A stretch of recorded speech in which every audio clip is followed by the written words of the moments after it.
Today on CCX News, setting the table for November. Tuesday is primary election day. We explain why this year fewer voters are expected than in years past. Voters in the Northwest Metro get to trim the field of candidates who move on to the general election. That includes nonpartisan city council races to high-profile primary races with both major parties. CCX News spoke with a local city clerk who says primary elections are known for less than usual voter turnout. Brooklyn Park City Clerk Devin Montero says he expected half the voter turnout of 2020's primary election. I did some checks for it in 2020 where we had a high voter turnout. We had about 23% voter turnout. Today I anticipate about a 10 to 12% voter turnout. In 2020, there were 4 parties with contested races. This year, there are 2. As for city races in Brooklyn Park, there's only 1 primary to trim a field of candidates running for Central District City Council. Montero says the fewer number of races could be contributing to the lower turnout. Montero says it's important you encourage your neighbors to vote. Minnesota is one of the few states where you can register to vote on Election Day. Brooklyn Center is looking at ways to combat the opioid crisis. City officials say Brooklyn Center has one of the highest rates of opioid overdoses in the state. City statistics revealed this week show Brooklyn Center had 13 opioid-related deaths 3 years ago and 12 more deaths in 2022. The city is working on a plan to save lives.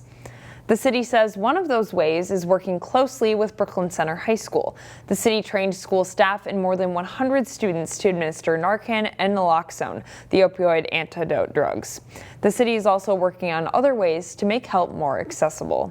You have a very short window if someone says they want help, right? And so a lot of times getting them to a facility, talking to the right person is crucial. And so to set up a location where someone who's in that moment saying, I want help, to have an on-site peer recovery or on-call peer recovery specialist where they can tap into right away.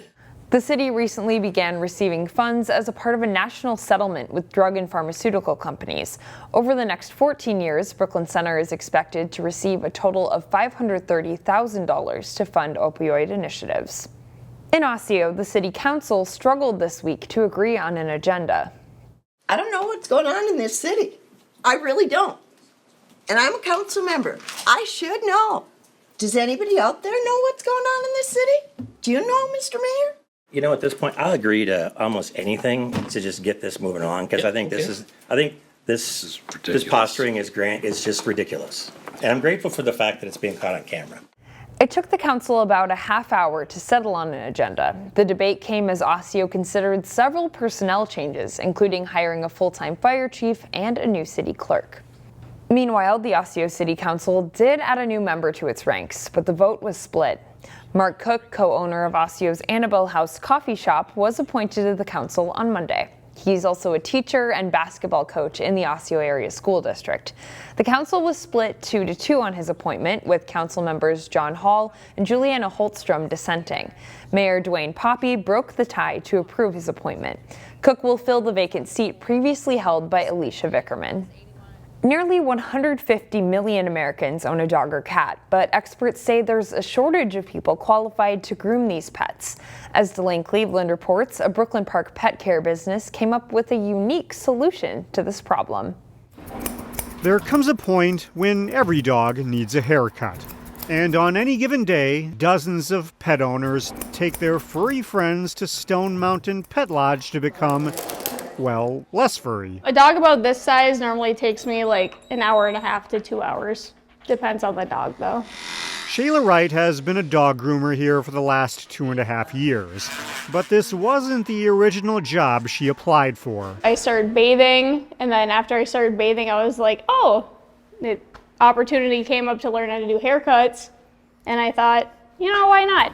Wright and most of her other pet styling colleagues took advantage of a program where employees of Stone Mountain could learn how to become dog groomers within the walls of this Brooklyn Park Pet Care Center. We've probably trained at least a dozen of our staff to become professional groomers. Co-owner Maggie Larson says she launched this program because it was becoming increasingly more difficult to find groomers. There's not very many places right now where people can learn to groom a dog, learn the art of grooming a dog.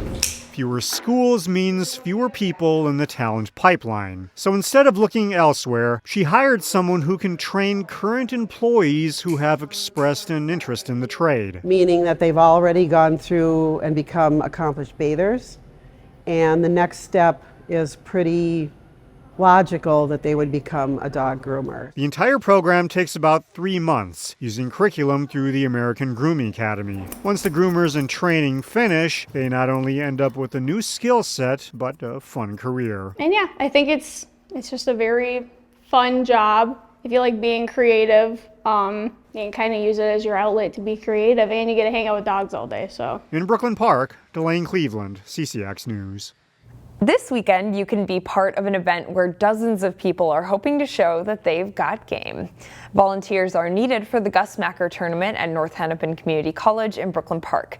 The event itself takes place this Saturday and Sunday, but volunteers are needed for setup on Friday, as well as scorekeeping during the games over the weekend. We'll have more details on how you can volunteer on our website at ccxmedia.org. Finally, this segment, Maple Grove Trail users, this was for you. The city of Maple Grove is seeking feedback for the trails on its Maple Lakes and Teal Lake corridor. That area runs from Arbor Lakes to County Road 81. The city is asking people to complete a survey and share what they think about the trails. That feedback could include how you use the trails, where you take them, and which areas need improvement. You can fill out the survey on Maple Grove's website, and we'll share that at ccxmedia.org.